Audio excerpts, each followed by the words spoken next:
You are not your thoughts, and bringing your soul to work gently shows you what that means. We will focus on what it says about work and experience. Stay with me, the best part is near the end. Chapter 1, Loren Eiseley. 9. Our lives are marked with a series of events, encounters, and turning points that in one way or another stamp our outlook on life and move us in this direction or that. Ultimately, our responses to those events shape us into who we are today. If we can view these circumstances of our lives as aspects of our very own story, our unique pathway through life, then we can make the journey more conscious, and we can open to it. As Loren Eiseley has suggested, the only vantage point for the journey is from my own wilderness. If we imagine our own inner wilderness as a base camp, this book is about the exploration of that personal wilderness and going out into the wilderness of our work lives. It's about beholding the wonders and dangers, bringing the journey into consciousness. Perhaps we shall also discover something about soul. 10. If you are unsure of what this word soul means and yet find yourself strangely drawn to it, especially with regard to using it in the same sentence as workplace, you are not alone. There are about as many meanings for the word soul as there are people taking up the question. Rather than that being a deterrent, it actually serves a useful purpose. Without the complications of a technical, rational understanding, the word soul can be a metaphor that feeds directly into our longings for meaning and purpose. In this way, it serves as something of a projection screen from which we can each envision our own particular meaning. Reflection. Chapter 2, Getting Started. What meaning does soul have for you? How would you describe it? What is currently stirring in your life that draws your attention to a book such as this? How we describe soul. There is a lot of talk these days about soul and spirit, with many different concepts thrown around rather loosely. Teasing out some of the historical meanings behind the words can help us get grounded for the journey ahead.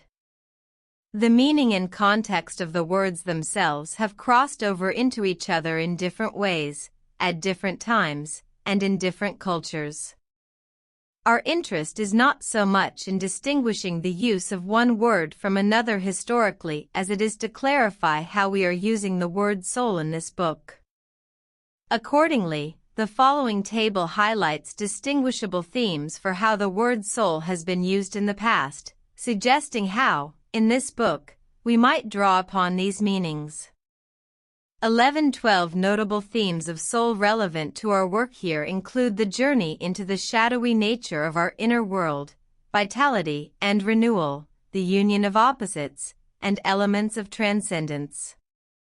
Though they span several thousand years, these themes remain current. In a time of emphasis upon external impressions, it is appropriate to go inward. In a time of lost authenticity at work, to seek renewal. In a time of linear, absolute thinking, to consider the relationship of opposites. And in a time of constrictions from all of the above, to open to the transcendent. A popular response to the increasing turbulence at work is to turn to spiritual answers. Though attending to the spiritual has value, it can also have limitations. It may be used to avoid the tough issues at work, or become a new form of rhetoric, or be confused with religious observance, or even pit groups against each other. Sometimes, it seems, a common thread in the popular movement is to take the focus away from actual work, to take time out for poetry, for walks in nature, for opening to the heart's calling regarding real work, or for praying or meditating with others at work. When the subject is more directly related to work itself, it frequently manifests in the form of achieving one's highest potential, attaining power and wealth, managing stress, and even developing emotional intelligence. One gets the feeling that to be spiritual at work requires either being away from work entirely, ironic, or doing a significant amount of additional work, equally ironic. The question remains, dangling for us to figure out for ourselves, of how to bridge the painful distance between our spiritual lives and our work lives. There is a valid place for a spirituality that emphasizes time apart from the ordinary routines of work, including time for rest, reflection, rejuvenation. Certainly, the idea of a Sabbath rest makes intuitive sense. In the face of today's work demands, a case could be made for spirituality as a complete flight from work and not merely as a Sabbath rest. Such a stance reflects the seeming impossibility of actually bridging the two worlds. We are left instead with having to choose between them. Unfortunately, this dilemma is all too real for many people today, quite possibly for you personally. Yet it is here, in this dilemma, that we are most vulnerable to a form of spirituality that is a disservice when focus on the spiritual leads to a flight away from the more difficult realities requiring our attention. How does one embrace the spiritual without simply fleeing from the challenges and difficulties that mark our lives? 13 Spirit can suggest our highest potential, a place described by the Dalai Lama as a land of high, white peaks. But spirit needs to be joined with the fertile fields and hidden valleys of our own experience. Soul, as a concept distinct from spirit, draws on imagination, passion, and reflection to remind us that life is a constant tension among opposite poles. To approach the soul means to go deeper, on an odyssey of self-discovery that connects us to the world and our duties in life. Soul introduces us to mystery, it leads us to our own darkness, and it reveals new possibilities. In soul, we find the threads that weave together those fundamental questions of life. Where have I been? Where am I going? What truly matters? What do I want? Soul beckons us straight into the swampy muck where our inner life and our work life intersect. This space is often marked with uncertainty and is sometimes dark, absent of the light clarity brings. Yet soul is the space in which the most fertile materials are found, the space which offers the possibility for renewal and vitality. It is in delving directly into the gritty realities of contradiction and uncertainty at work that one is able to bring spirituality into work life. The swamp is a provocative metaphor. Henry David Thoreau wrote, "When I would recreate myself, I seek the darkest wood, the thickest and most interminable, and to the citizen, most dismal swamp. I enter the swamp as a sacred place, a sanctum sanctorum.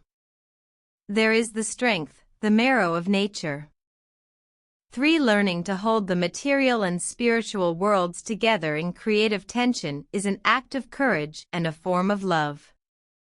Embedded in the idea of soul, therefore, is the sacredness of connecting the complexity of our own inner world with the complexity of the outer world. We grapple at the boundary, the overlap between self and other, the permeable line between what is inside and what is out there in the world. This can be especially difficult in the context of modern work life, with the polarization that has developed between the material and the spiritual, and with the constant shifting of boundaries around our work groups. To approach soul in organizational life is to become mindful of the web of relationships, beginning within and connecting into larger circles of participation.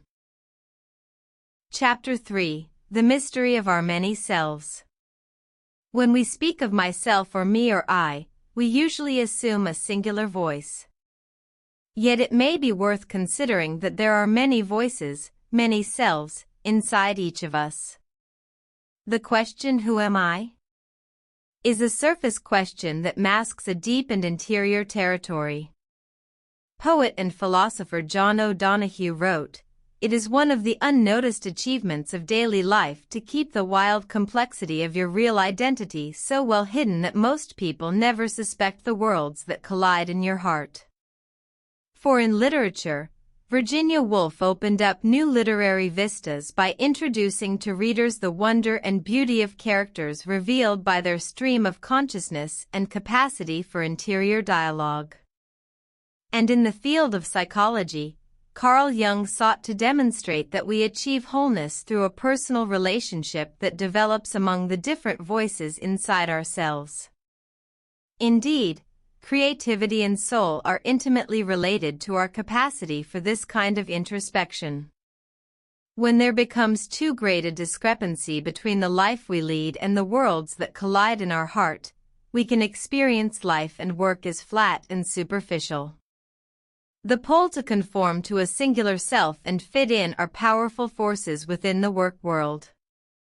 Yet if we silence the varied voices within, can we really wonder why we feel empty? The greater we will ourselves to conform to an outer world, the greater the void grows within. 15. If we imagine our interior selves as a community of voices, how would they sound? Would we hear an uncomfortable silence, voices fed up and disrespectful of each other, or alive with debate and dialogue?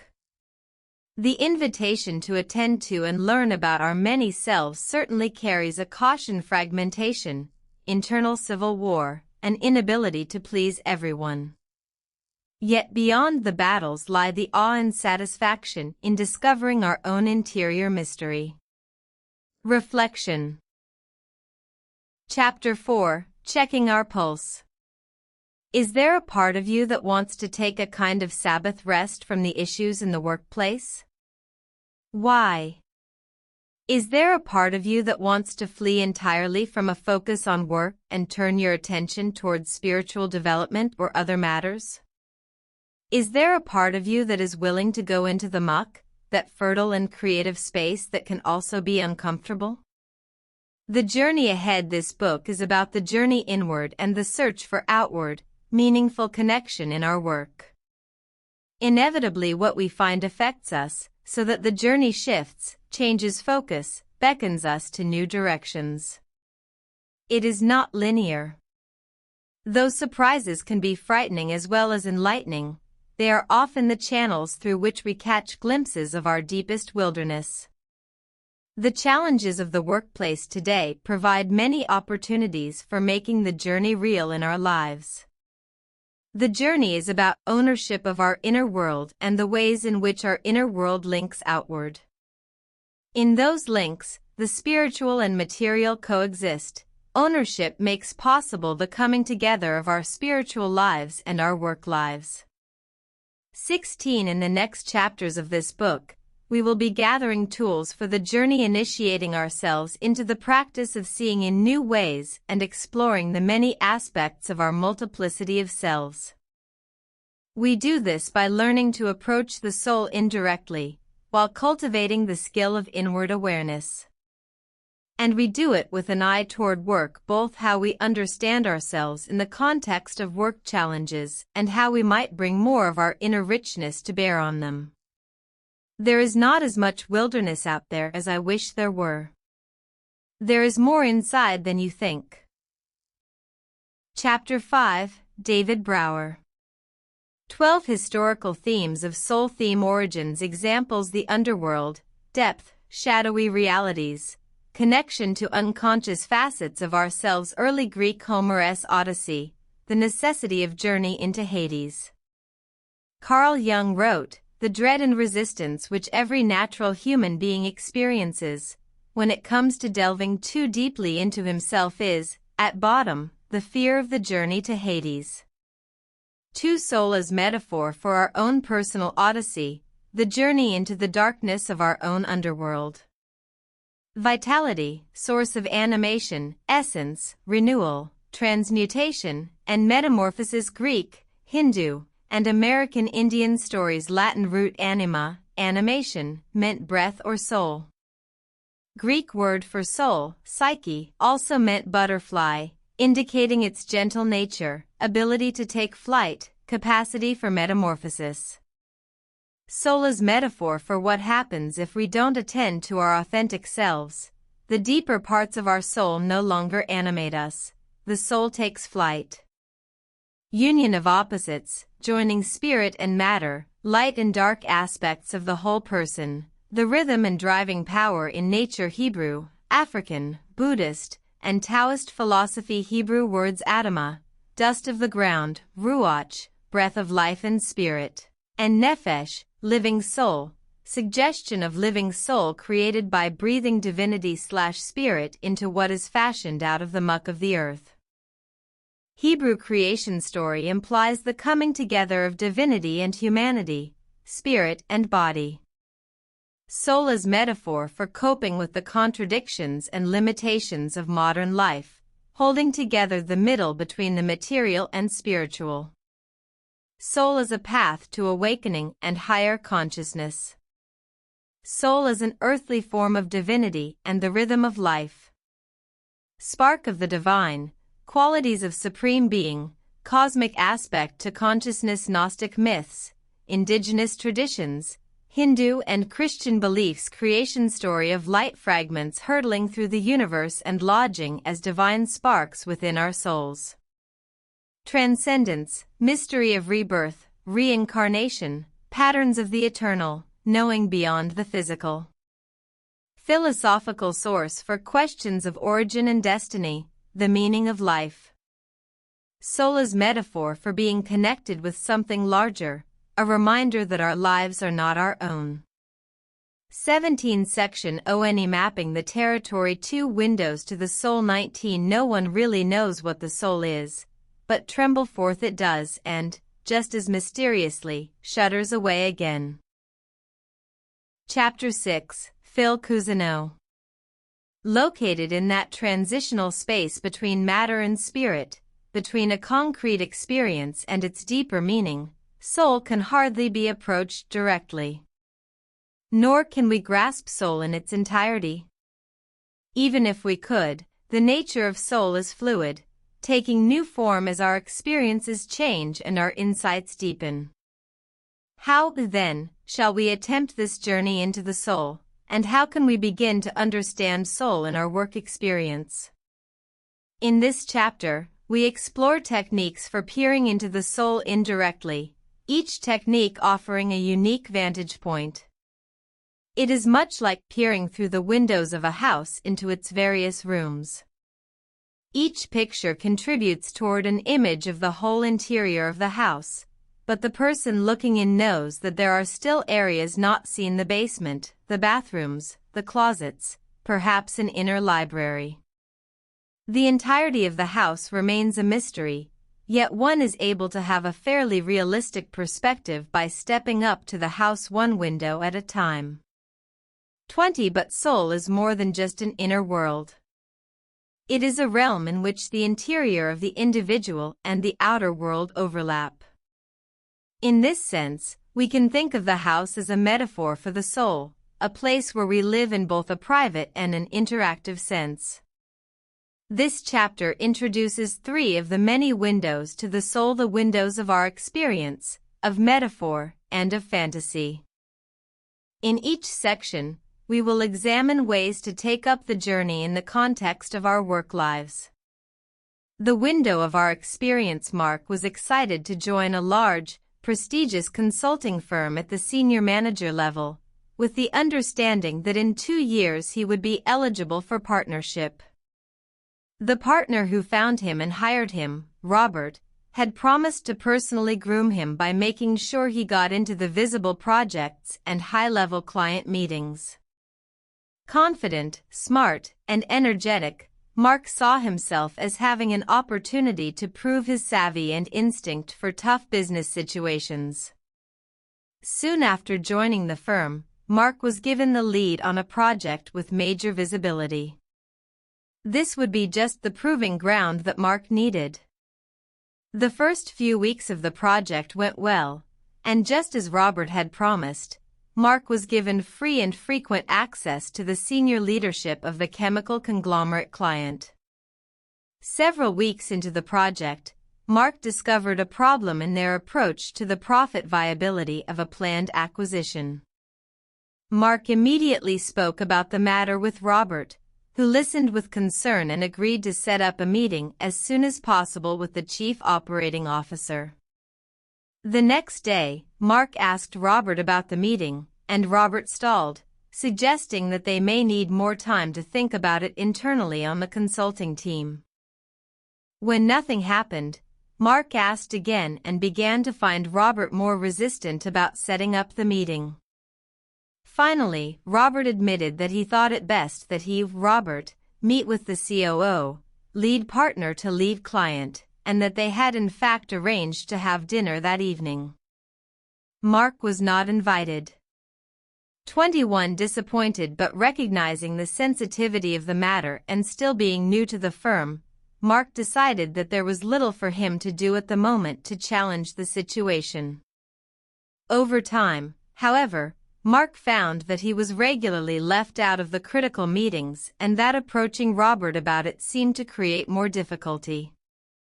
Finally, Mark learned from a trusted colleague that Robert had a reputation for promising senior managers access to client leaders, but then merely using them until it was no longer convenient to his own power base. Mark was devastated. As he struggled to make sense of the situation, he found one illusion after another dropping away, until he was left with a darker view of the firm and also of himself. He realized that he had idealized Robert as the person who would personally mentor him through an important part of his career, but instead this experience left him feeling isolated and alone. He also had idealized his image of himself, in particular being strong and in control. Rather than the tough, savvy, forward-looking business manager he had imagined himself to be, he now also saw a person vulnerable to deception and capable of being used. Shaken by this new view of himself, Mark struggled to stay focused on the work. With time and reflection, Mark continued to discover aspects of his own personality that were previously hidden. His self-confidence, he now understood, had elements of arrogance. Where previously he had imagined being needed for his intelligence and assertiveness, he now saw this as his own need to be important. More than simply being seduced by Robert's promises, he had been seduced by his own need to be special. Even his desire to do excellent work was related to his need for approval. Rather than dwelling on these insights as utterly damning, Mark began to see them as a missing link in his own development. It was as if he found the other half of himself. At first awkward and unsettling, these new insights began to offer a different kind of self-confidence, one that was more realistic, grounded, and balanced. Released from his idealizations, he was freed to express his strengths in more effective ways and to feel less vulnerable to the seductions inherent in work life. Looking back, he came to appreciate disillusionment as his teacher. It pointed out his idealizations, took him through a period of disorientation, and led him to a less inflated but more solid view of himself and the firm. Clearly, the initially devastating situation had become a key catalyst in Mark's professional development. 22 The story of Mark * is a story each of us has experienced personally, to some extent. It is the story of coming up against disappointment and a loss of confidence that shakes us deeply. The journey of the soul often begins with the experience of being lost. We see the world and ourselves in new ways and suffer through a period of disorientation as we integrate the lessons learned. The poet Mary Oliver wrote that we see the world, for the second time, the way it really is.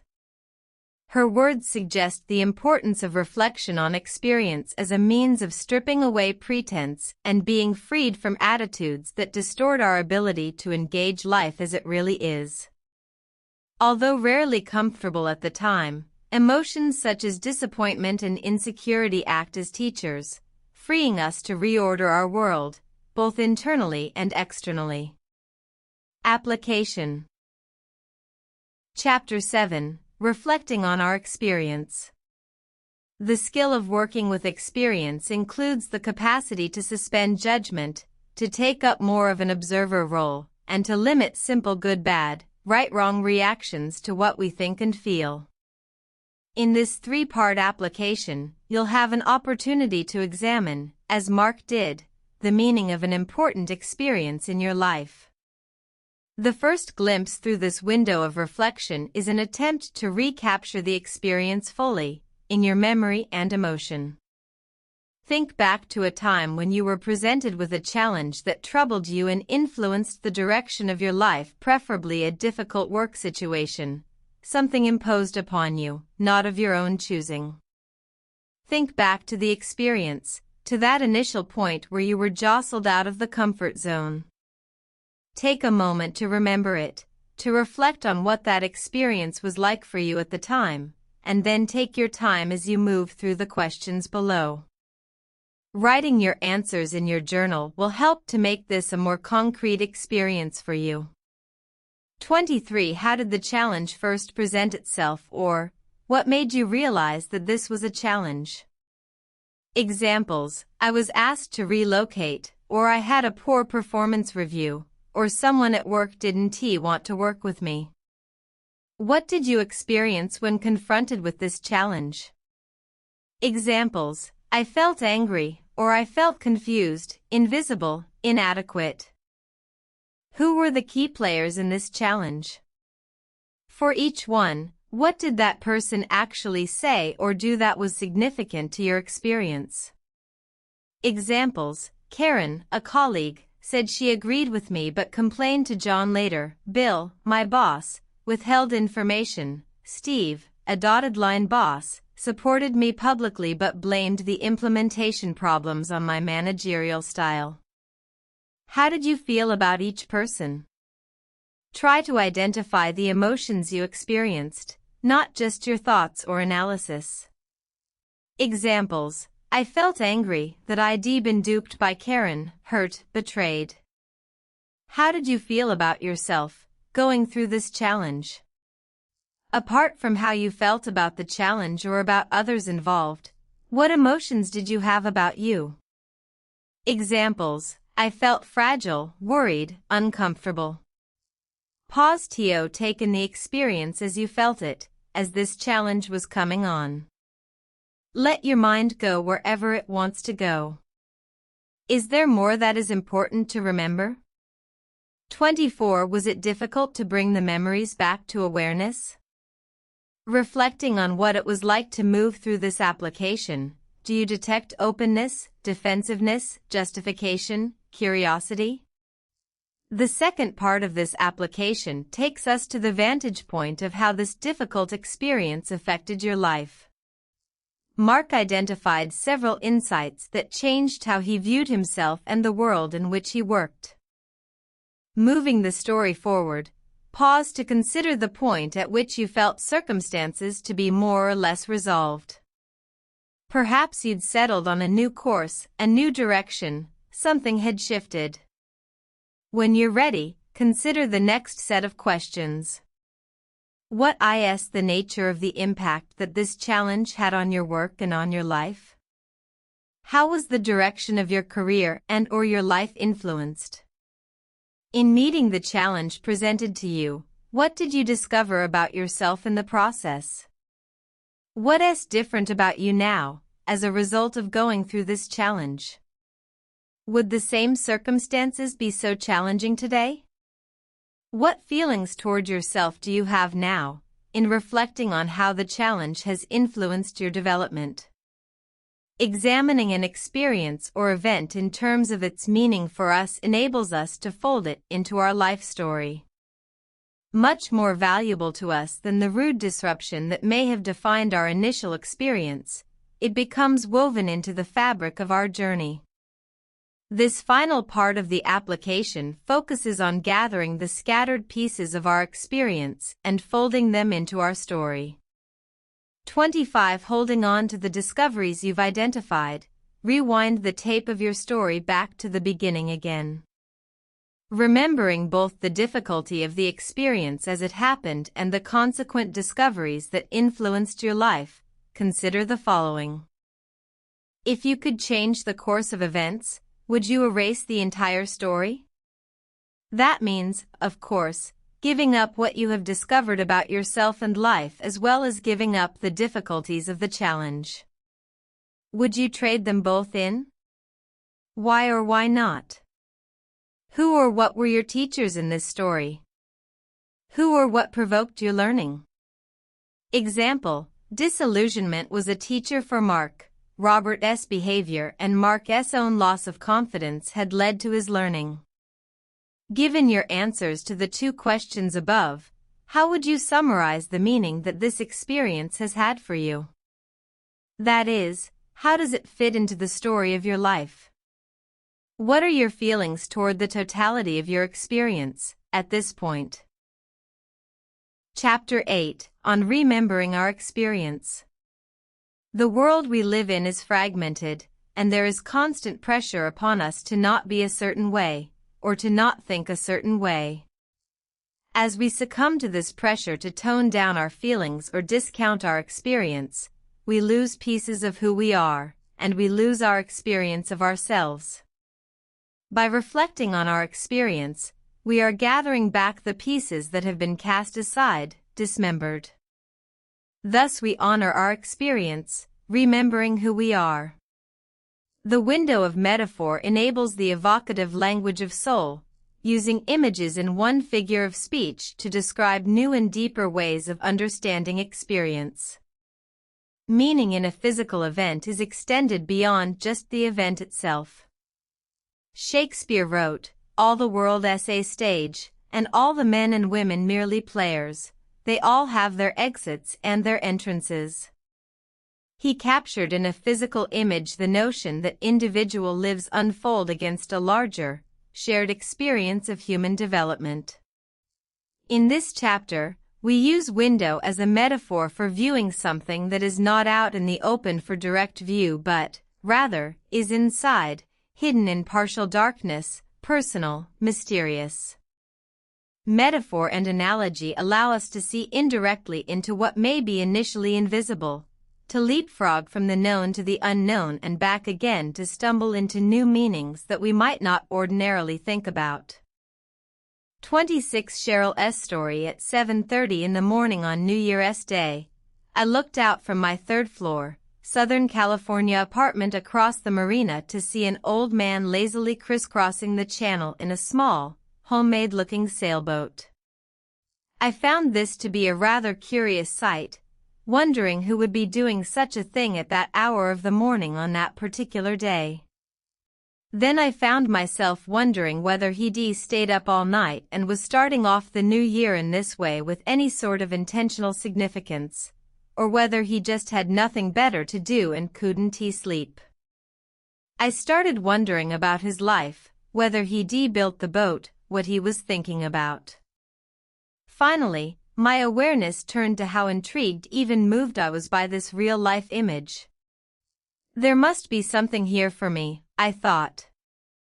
At that point, I opened to the question of what this image might be saying to me, at a deeper level, as a metaphor of my own life experience. There was something important for me about how this man seemed to enjoy the simplicity of life in the moment, a bathtub-sized boat with a sail resembling an old sheet, a small breeze, a quiet morning, and about how he took his time crossing back and forth across the channel. It reminded me of the zigzag nature of my career. My first thought was critical of myself, that I ought to have laid out a straighter career path. But as I took in this image, I saw that sometimes the best route is back and forth. This was an important insight, for I was right in the middle of a major transition in my career. It reminded me to take time to enjoy the simple pleasures of life, to take in the stillness, to build my life with the tools and materials I have, and to be grateful for the course through life that I have taken. Though not straight, it has provided the experiences that have prepared me for my work today. 27 We learn through metaphor that we can shift our attention back and forth at any given time between the concrete and the imaginative. Our willingness to shift enables us to let go of the views that have restrained us and to open to new ways of seeing, reflecting, and understanding. There are two levels of reflection that we can practice when working with metaphor.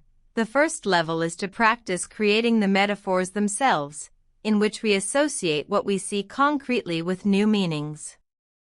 The second level is to reflect on what is happening emotionally within us that led us to create certain metaphors and not others. Contact with nature, as poets can attest, can be a powerful point of entry for those learning to draw understanding from metaphor.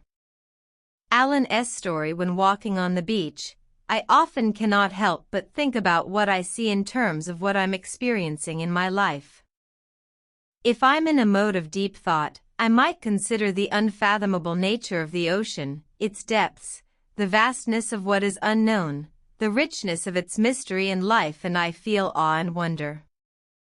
Or if I'm feeling uneasy, I might experience what I see as a metaphor for the struggle to survive: pelicans diving into the water, needing to fill their bellies, fish imagined either trying to avoid being eaten or looking for other fish to eat. Alternatively, I also might see the diving birds as seeking nourishment from what lies below the surface. My moods often reflect themselves in the metaphors I imagine, and, conversely, my metaphors can often affect my moods. Either way, reflecting on what I see in nature allows me to see into myself in new ways. 28. Reflection. Chapter 9: Nature as Metaphor. Consider taking a walk to one of your favorite spots outdoors. Pay attention to your thoughts and feelings just before the experience in nature, as well as whether you were alone or with others, what was happening, anything that may influence your experience going in. While on your nature visit, take in what you see, what you hear, smell, taste, touch. Open yourself to make comparisons: the birds remind me of, or the trash, or whatever it is that you see. Then, take some time to ponder the experience afterward, giving yourself permission to play with the images. If it's not possible to create an experience in nature at this time, you might reflect on a previous experience and recall some of the sights and sounds, as well as what was going on around you before the experience. What did you see, physically? What did you hear? What smells or sensations do you remember? Perhaps the feeling of touch, with wind or water, for example. What do you think this experience may have been saying to you? What metaphors arise naturally? If a metaphor about your work life didn't come up for you spontaneously, consider what work-related metaphor might be available in your experience of nature. You've just gazed into your soul through the window of metaphor. In public speaking, metaphors are a powerful way of communicating concepts, because they provide the audience with a more concrete, visual way to experience and remember the points.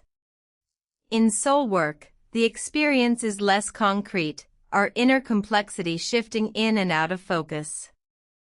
Nevertheless, an image that comes to mind at just the right time can be comforting, providing a way for us to understand our experience. In this way, an image functions as a kind of container, to hold the experience and make it easier for us to examine it. 29. Consider that any moment can be an opportunity for seeing through metaphor. After finishing this paragraph, look around to observe your surroundings. Are there other people around? Animals? Activity? Are you in an office, a small one, confined, or an office with windows? Or are you at home, resting in cozy furniture? Applying the same concepts as in the last reflection, consider: what do you see? What do you hear? Smell, taste, touch? Be open to making comparisons about your life. What strikes you? What do you see that is beyond the visible? What metaphors in this setting speak to you about your work life? It's helpful to take a playful approach to metaphor. In permitting silly, even strange ideas to enter our mind, we create the kind of environment that is most open and available to whatever the psyche wants to present. Application. Chapter 10. An ordinary work setting as metaphor. The work setting provides numerous opportunities for attending to ordinary experience in a deeper way, as a window into the invisible world. Consider which meeting on your calendar might serve for the purpose of seeing through metaphor, preferably a regularly scheduled meeting and one that is not too far out on your calendar. Before going into the meeting, review these suggestions. In the meeting, pay attention to what you see, what you hear, how it's like this or that in your life, or how it's like what you avoid in your life. 30. With one eye on the experience as a metaphor, make sure the other eye is focused on your responsibilities. That is, participate as you normally would. Include in your observations the layout of the room, the lighting, and so on, not just people. Include observations about yourself and your behaviors in the metaphor, don't make it about them. Try to think of the meeting as a single unit of experience, of which you are a part. Be careful about judging others or yourself too harshly, as well as about speaking your thoughts outright. Your new insights may not necessarily be understood or appreciated. Finally, having read these tips, don't try to remember them. Instead, get into a state of being. Be open, be observant, and be yourself. After the meeting is concluded, consider your observations. Writing your responses to the following questions might help connect your concrete observations to deeper insights. What did you notice that you ordinarily might not have noticed? In the most general way, what metaphors or analogies arose about the meeting, the room in which the meeting was held, and the interactions of people? Examples: the meeting room was like a bread box with no air, or like a fishbowl where everything you say or do is watched, or like a jar with a lid that you'd hit if you jumped up too high by thinking differently from others. What metaphors or analogies were used in the meeting? Examples: expressions like getting rid of the fat, cut to the chase, or almost any image introduced as it's like. What meaning do you attribute to how they were used? To inspire? To conceal? 31. What other images and meanings come to mind from this experience? How might these metaphors and perceptions speak to you about yourself? Are the things you notice indicative of your feelings about being with these people? Were you glad to be there? Did you feel questioned or ignored or rejected? What in your observations might be indicative of your role or your work? Chapter 11. Be mindful of the use and implications of metaphors. Often we take the use of metaphors for granted. As an example, getting rid of the fat may be stated as a need but also may neglect the value that fat brings. In trimming the fat, is something of the flavor lost? In trimming people, what do we lose in the texture and flavor of the organization? And finally, what is the meaning in comparing people to fat? The ability to stay with our own experience, rather than dismiss it, devalue it, or leave it, allows us to tap into a richer experience to render visible what was previously invisible. Using metaphor in an ordinary, frustrating experience can be extremely useful in this context, helping us to shift from judgment to observation. Alan S. Story. After speaking at a conference on business and spirituality, I decided to attend a session on the visionary leader. The speaker went on about the importance of going into work fully energized, positive, radiating with spiritual vigor, that people want that kind of a leader. Annoyed and filled up with judgment about the shallowness of this cheerleader approach, I was tempted to walk out. Uncomfortable, but reluctant to leave, I began to explore the metaphor of a cheerleader and consider how it might inform me about what was going on. If this guy is a cheerleader, I wondered, how is he doing? Are people cheered? Do they want this, like this? Looking around, I saw that most people had their eyes glued on him. They responded to him, laughing or smiling or frowning at the appropriate cues. What is it exactly, I pondered, that is stirred in people? What is the need that is tapped into with this kind of motivational talk? And attending to my own personal experience, I asked myself, what part of me wants to criticize this? What part of me feels competitive? What part of me wants to be like this, to cheer people on and be cheered by their response? I still found the situation uncomfortable. But in shifting my vantage point, I became aware of the buttons in me that had been pushed. I found I could also identify with the speaker. It was sobering but also liberating, seeing that what I had judged contained something I also envied. 32 There is nothing so rich for glimpsing the inner wilderness of soul as ordinary experience, if we can learn to see beyond the visible. We can all learn to appreciate this simple lesson, how metaphor reflects back images of our life in more profound ways. Whether a crisscrossing sailboat or an annoying speaker, a stifling meeting or an initiative to trim the fat, we learn through metaphor to see beyond the obvious.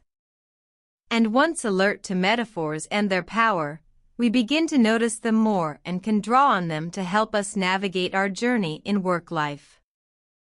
The window of fantasy. Though there are multiple paths to the soul, none are completely rational or direct. Of the three windows presented in this chapter, fantasy may seem the least rational. Fantasy encourages us to play freely with images, much like the possibilities that are available to cartoon characters. Anything can happen in a cartoon. In free association fantasy, we open to anything that comes to mind in association with something else which, as it usually turns out, is the anything that our unconscious wants to uncover for the benefit of our learning. Fantasy can also mean consciously considering the absurd or whatever would seem to represent the opposite of rationality or rhetoric. The story below is an example of drawing on the absurd, as well as of the playful spirit that is helpful when working with fantasy. 33 Alan S. story. On the final day of a conference I attended on empowerment, we were instructed to put on a skit satirizing typical change management strategies. The tone and atmosphere of the conference had been quite serious, so I was surprised and felt challenged by the request. I quickly partnered with a manager from an entertainment company, and we created a mock inspirational event, complete with an 800 number called 1-800-MISSION, in which anyone could find a personal or organizational mission tailored to their own unique needs. We promised cubicles with potted plants, stereos playing stirring soundtracks, and a choice of Rocky posters. I exhorted the group to realize that the future was ahead of us and that establishing our sincerity was the cornerstone to being able to sell products we didn't believe in. As people watched, the earnest and serious conference mood gave way to uncontrolled laughter, hand clapping, and raucous shouts. The fantasy event was received so enthusiastically, we had to wonder afterward what deeper layer of emotion we had tapped into. It seems that some truths can only be witnessed through exaggeration, and the use of fantasy had given us permission to tap into fears and longings that were not being expressed. In this story, the atmosphere had been quite serious when the conference leader invited others to attend to the fantasy level of the work. Satirizing typical strategies was a way of waking up the unexpressed thoughts and feelings in the group. Attendees were willing to share the ridiculous notions that popped into their heads, and the result? Gales of laughter broke out and the energy in the conference shifted, allowing for deeper connection and more sincere dialogue among the participants. 34 Fantasy is not always so downright funny, of course. It can elicit any type of emotion. The point here is that fantasy requires a willingness to set aside rational understanding to play, to indulge an image without judgment, for the purpose of seeing what unfolds. Playfulness is especially important for this next application, in viewing soul through the window of fantasy. Application. Chapter 12, Perceptions of Soul in Fantasy. Open your journal and pick up a pen. Ready? Without stopping to think, begin writing a story about anything. It can begin with once upon a time, or Joan sat on the steps outside her house, or the killer stood lurking behind the bushes. Anything that comes to mind is okay. Then continue writing for 3 minutes. Without reading ahead to the next set of questions or instructions, simply make a note of the time on your watch and begin. There is no wrong way to do this.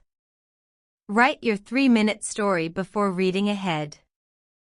35 Before examining your 3-minute story, consider the following. Because you had little time to think and plan, this application presented an opportunity for your unconscious to present unknown material for your open review as if you had awakened with this dream. If you sat for a long time thinking before writing, this next point still holds. Everything in this story is about you. It is from you.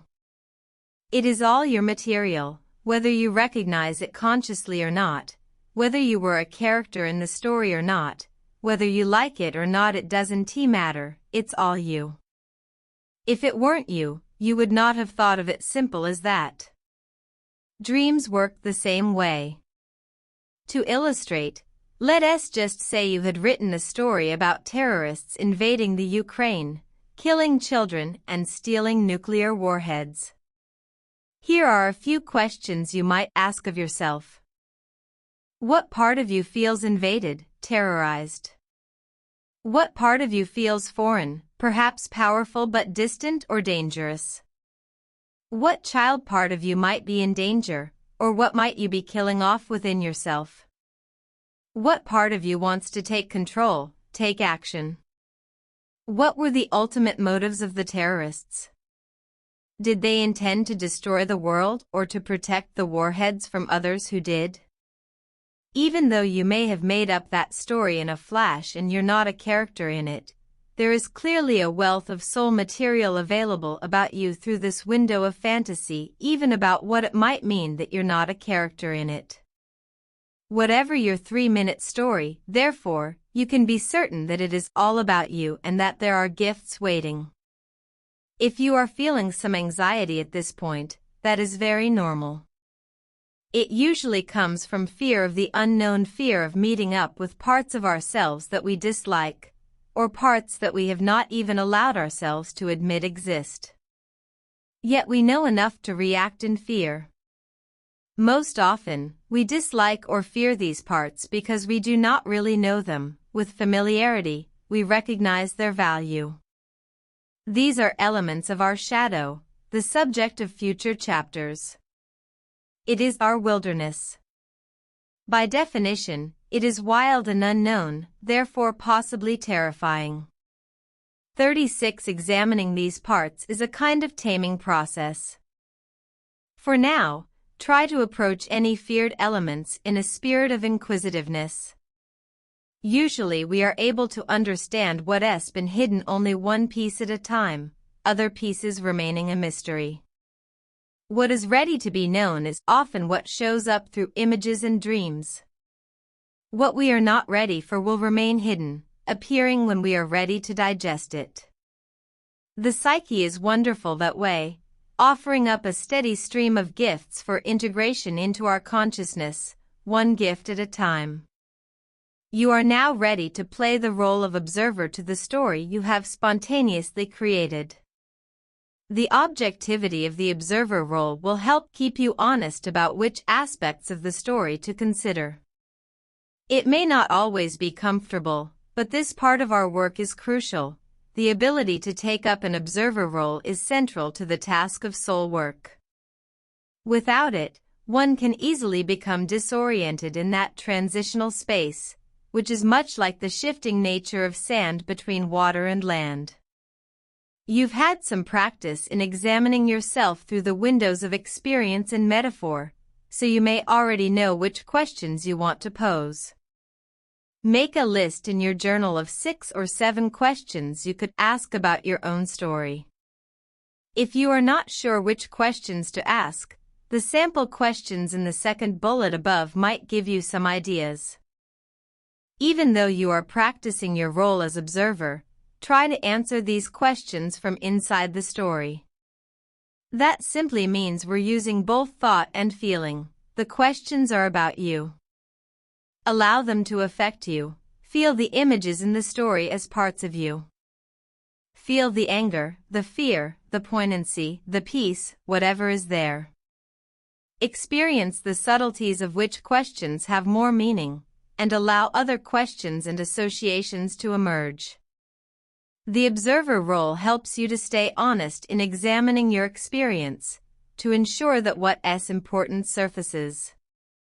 37. Taking your time and referring to the questions you listed, write in your journal about what you see through the window of your story's fantasy images. Consider developing your observer stance by pairing up for a round 2 version of this application. If you don't have the opportunity to pair up, reading this may sharpen your awareness for your own work. The purpose is to develop a non-judgmental, observer stance toward fantasy work, as well as to use another person's fantasies for your own discovery and to contribute to theirs. After previewing these guidelines, decide who will be the storyteller first and who will be the listener, try it out, and then switch roles. Similar to picking up a pen and writing, the storyteller begins telling a story about anything for 2 minutes. The listener watches the clock and actively listens. With gentleness and a spirit of inquiry, not judgment or analysis, the listener poses some questions for the storyteller's consideration, like I wonder what the story might be saying about. The storyteller responds to the questions and offers any emerging insights about the story. Afterward, the listener offers other possible insights. At this point, the soul material of the listener is inadvertently in the mix. The listener may pick up on images from the story that reflect the listener's own inner wilderness. If either partner has feeling toward an insight, positive or negative, it probably has meaning for that person. For both partners, the bottom line is to approach the application with mutual vulnerability, respect, and truthfulness. Tips for the storyteller: give yourself permission to feel somewhat vulnerable, and try to observe the feeling rather than avoid it. It's a clue that you are in that transitional space between the conscious and the unconscious. Also, receive questions or offerings of insight as a gift, letting go of the need to analyze or justify or explain your response. If a suggestion is not helpful, that's okay, others might be. Tips for the listener: try to hear the story as if it were your story, about you. That will help you to identify meaningful questions for the storyteller, as well as those relevant to your own inner wilderness. Be mindful to listen with your heart as well as your head, using your own emotional openness to move beyond the rational. And listen to whatever intuitive hunches may emerge. 38. Now that you've had some practice with fantasy as a window to the soul, watch for opportunities to use it in the work setting. Storytelling is one avenue, especially useful for the practice of allowing fantasy images to emerge, then considering insights from them. As you allow your fantasies to roam, reflect on them. What do you find being reflected back to you? Absurdity, fear, constraint, impulsiveness are all part of the mix in allowing fantasy to bubble up. The material that comes forward is your own personal well of images, and access to these images allows you to better own your own emotional life. What is your fantasy about that person you talk with regularly but have never met? What is your fantasy about the new proposed restructuring? What is your fantasy about how you are viewed by others? What images from these fantasies serve as clues to your inner wilderness? Sometimes it's appropriate to share a fantasy with a group, and other times it's not. The story of the Empowerment Conference and the invitation of the leader to create a fantasy skit helped unlock tension for the entire group. In that situation, group members were asked to consider their fantasies. You may be in a position to ask your group to consider their fantasies in a situation that feels stuck. Or there may be an occasion where offering a fantasy may seem helpful. There are no rules for when offering a fantasy is appropriate and when not. Be aware that the fantasy image may help you but could be misunderstood by others. Discretion is advised. 39 WVE explored the inner wilderness of the soul through specific applications that draw on our experience, the use of metaphor, and fantasy. There are, of course, many other ways to actively engage the unconscious through creative writing, drawing, sculpting, poetry, a dream journal, music, cooking, even doodling. Everyday situations provide a steady stream of possibilities for exploration of our inner world. What scenes, characters, or images in a movie particularly stir you either positively or negatively? Did someone say something that struck a nerve with you? And what about you is relevant in that event?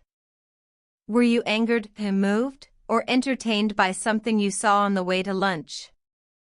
How about that image that went flying through your mind as you started into that meeting? What's that you've doodled on your pad? Images at work might speak to you about your life. Images outside of work might speak to you about your work. If you keep a journal, you might start to track what you see that is beyond the visible. The psyche speaks to us in countless ways, delivering up subtle messages that are clues to the mystery of our own soul. Our greatest challenge is in being still enough to listen.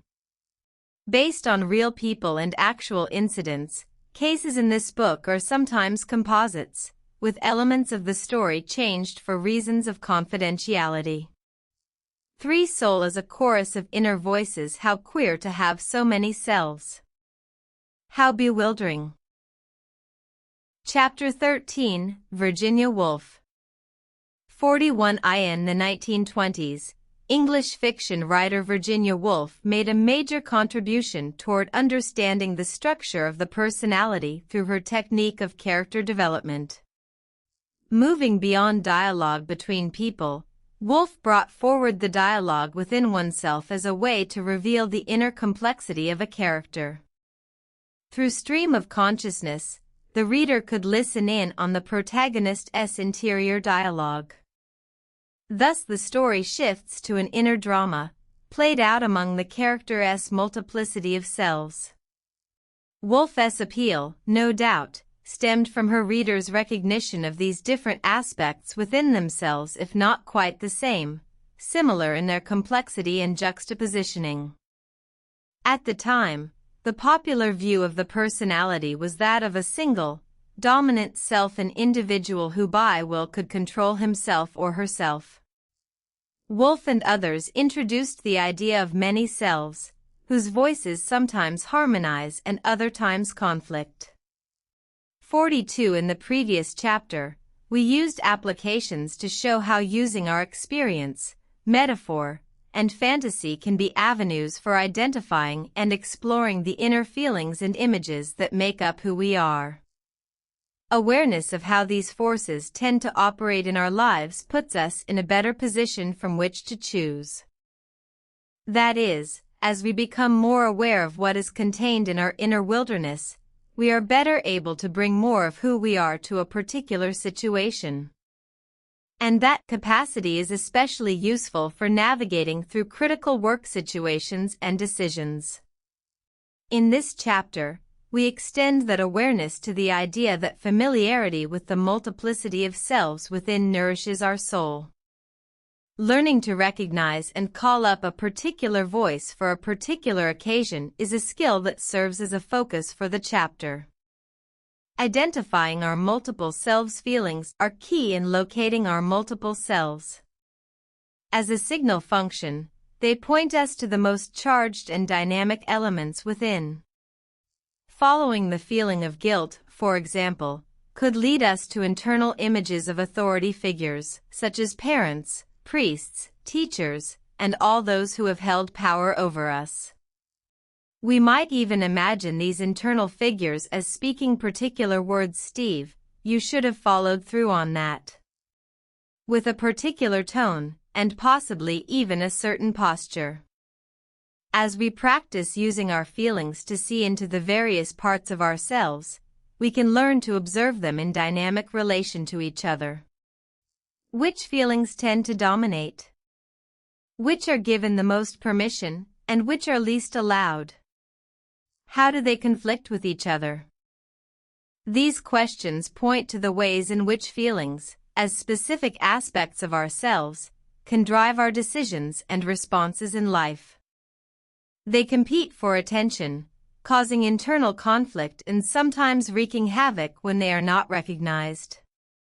In contrast with our Western culture's emphasis on rational thought and controlled emotions, acknowledging our feelings is especially important for the journey into our interior world. 43 Jean is a journalist who feels she lacks the self-worth to do what she wants in her career. In the course of reflecting on her feelings, she has identified two voices that seem continually at odds. One voice is always trying to keep the peace, to appease, and to make her hypersensitive to others' reactions.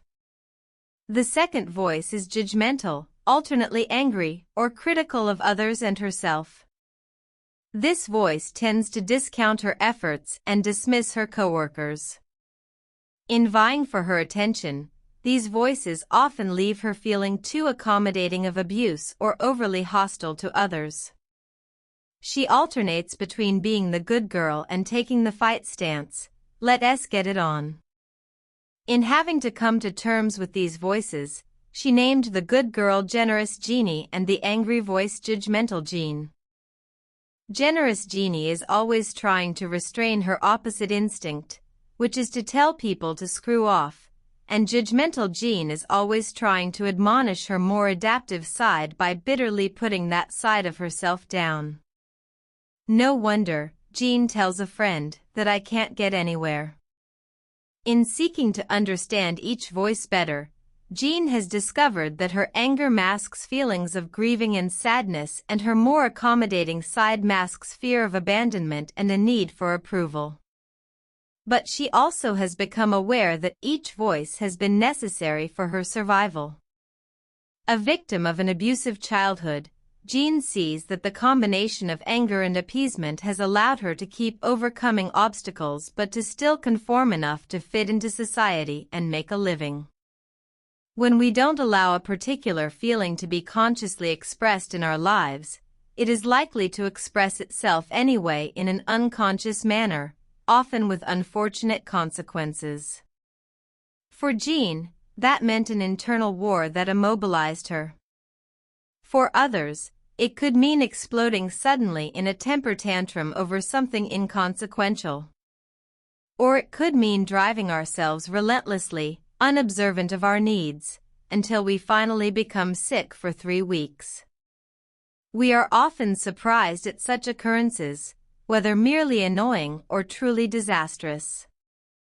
In retrospect, of course, we might understand it, but in the moment, we are blind. This is the work of our shadow material, those parts of ourselves of which we are unaware. 44 An alternative, of course, is to find a way to allow conscious expression that feels safe. Cheryl S. story The voice of the frightened girl is not appropriate in most work settings. Yet she is there in me, in particularly stressful situations. When I allow myself to hear that voice, I'm less likely to unconsciously act out. And when she is active but I don't recognize her, I can get myself into trouble being late for a meeting, not having my notes in order, arguing with someone in a tone that says I have it my way, making someone else small, either in my mind or in words exchanged, being confused and unable to keep track of information, wanting more support beyond what I really need. It saves me a lot of grief, therefore. If I can keep my antennae up for when the frightened girl might be present and I need to hear her out. That is, in a quiet place such as an enclosed office or in the car, I make a conscious effort to listen to what that part of me wants to say, and I connect those feelings to the concerns I'm facing in the work situation. In your own stressful experiences at work, which of yourselves tends to emerge? Is he or she the competitor? The controller? The mighty boss? Which behaviors do you notice that might describe how that voice or aspect expresses itself? 45. Consciously accessing our different selves and allowing for whatever wants to emerge is a way of paying attention to the myriad of voices that act as counselors within us, each offering a different perspective. Permission for these voices to coexist is one way we honor wholeness. Over time and with gentle guidance, the less desirable aspects of ourselves shift in how much attention they require, making room for new energies to emerge. While internal contradictions are inevitable, the goal is not so much to control as to link together, so the tension of different sides of ourselves eventually connects us to the deeper meaning of our dynamic nature. Application. Chapter 14. Identifying ourselves at work. We know that a feeling can alert us to a particular aspect of our many selves. Play with the idea that a feeling might lead us to a particular voice, and that voice is the expression of one of ourselves. A voice may be made up of one core feeling, or it might actually be the expression of a couple of feelings paired together. For example, the judge might be an expression of certainty and power. Note also that a voice contains both words and tone. Example by Cheryl, using the metaphor of the man in the sailboat crisscrossing the channel as an example. One of the things I experienced was feeling critical of myself. Within the feeling of self-criticism was the voice, Cheryl, you've been zigzagging your way through life just like this guy, changing directions every couple of years. You can't go long enough in one direction to get anywhere. Within the context of that same experience, I could also speak from the voices of calm or peace, of solitude, of loneliness, and many more. It's as if each voice has its own personality. In this application, we will use feelings as a way to locate the key aspects of yourself that operate in your work setting, by identifying a voice and the words behind each feeling. Suspending judgment about right or wrong, good or bad, will aid you in moving through this step by step, as will a spirit of playfulness. 46. Reflecting on the experiences you've had at work in this past week, what are some of the key feelings that came up? Try to include the full range of feelings, positive and negative, without trying to pair them. Examples: self-critical, excited, numb, small, fragile, competitive, annoyed. It will be helpful to list these feelings in your journal.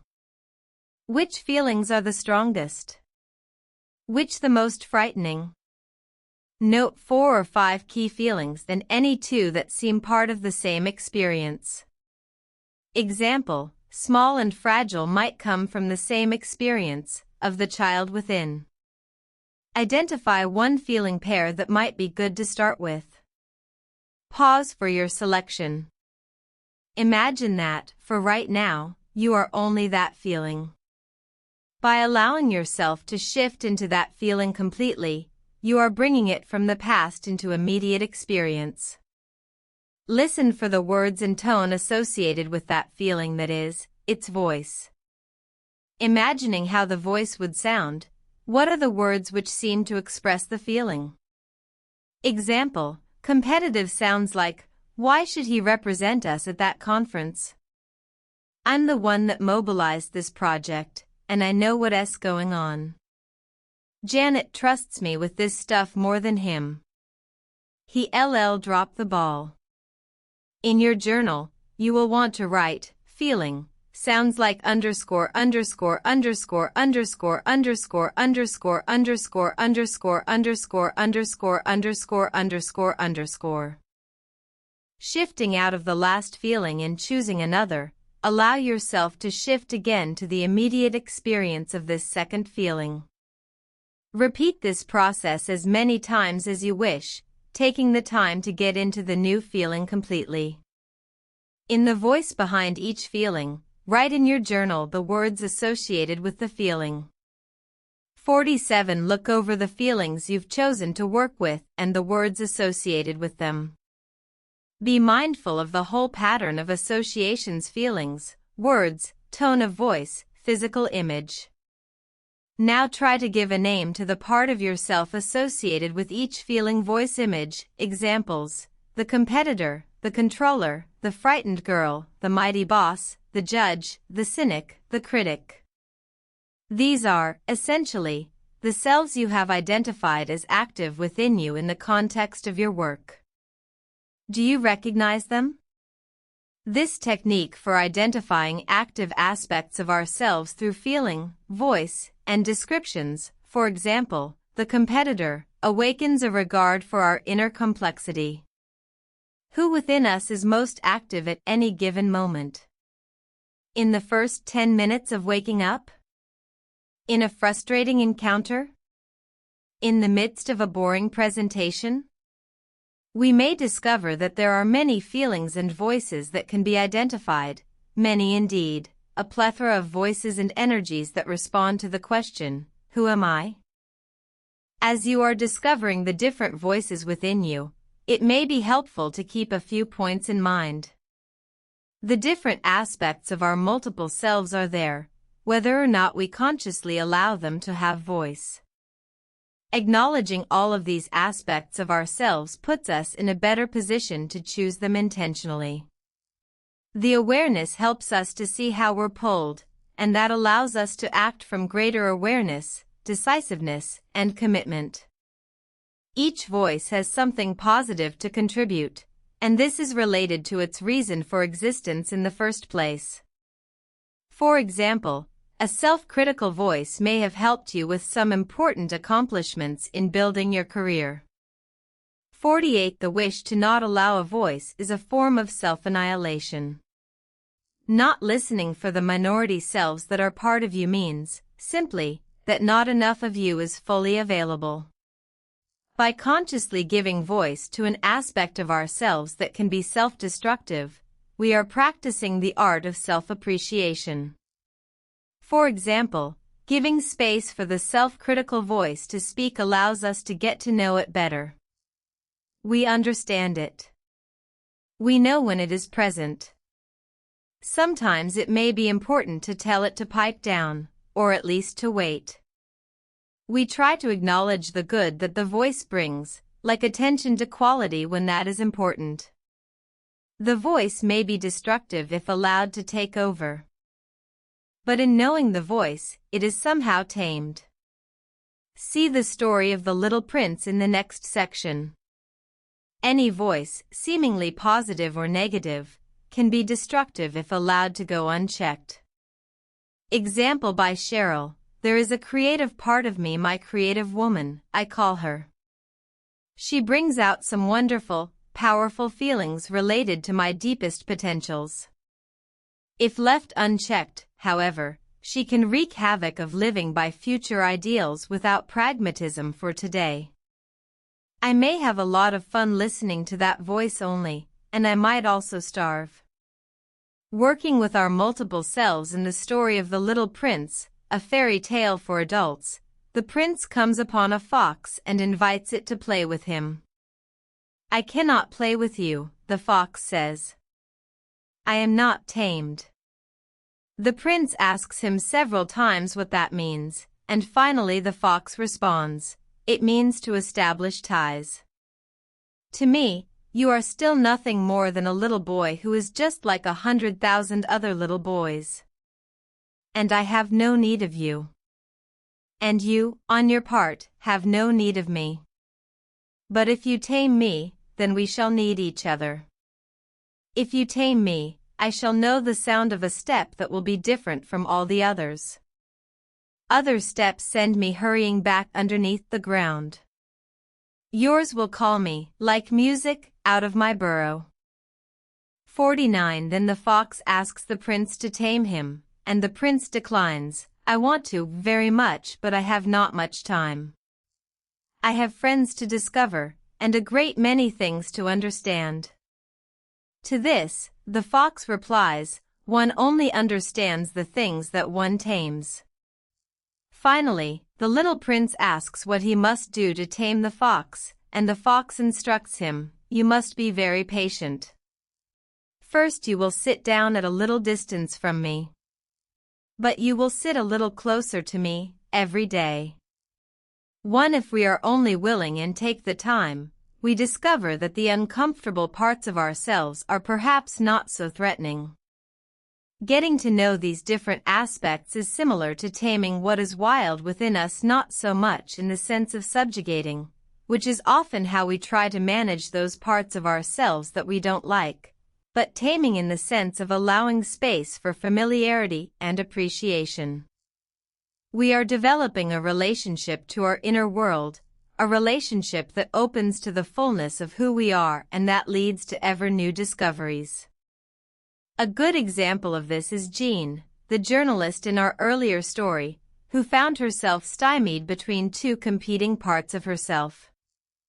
As Jean came to understand and appreciate each part more clearly, she also learned not to allow them to dominate her life. The taming process, that is, curbed their power over her. As Jean continues her interior dialogue, she is coming to know another voice that has never been fully acknowledged. She calls this voice the referee, and it has been quietly gaining a strength of its own. The referee is capable of negotiating on behalf of what remains unexpressed in each of her dominant voices. "You want peace," she tells generous Jeannie in an internal conversation, "but you also have to deal with what makes you angry." And to judgmental Jean, she negotiates the need for some slack. "You can't just keep tearing up on everything. What's behind the anger?" In this way, Jean has found some freedom to move ahead by first moving sideways, into the voices that keep her stuck. 50 Like Jean, who took a long time to identify and challenge her internal voices, we may question the value of identifying some of the voices that make us uncomfortable. Isn't there a danger that the voices might become stronger? It would be fine for the positive feelings to become stronger, you might suggest, but what about fear? What about this feeling of self-criticism? To address the question, consider your own experience. What happened as you wrote in the voice of those uncomfo? That is the heart of bringing your soul to work. If it helped, a quick subscribe keeps more summaries coming. So how do work and experience connect? That is exactly where we started. Go back to the top and watch it click into place.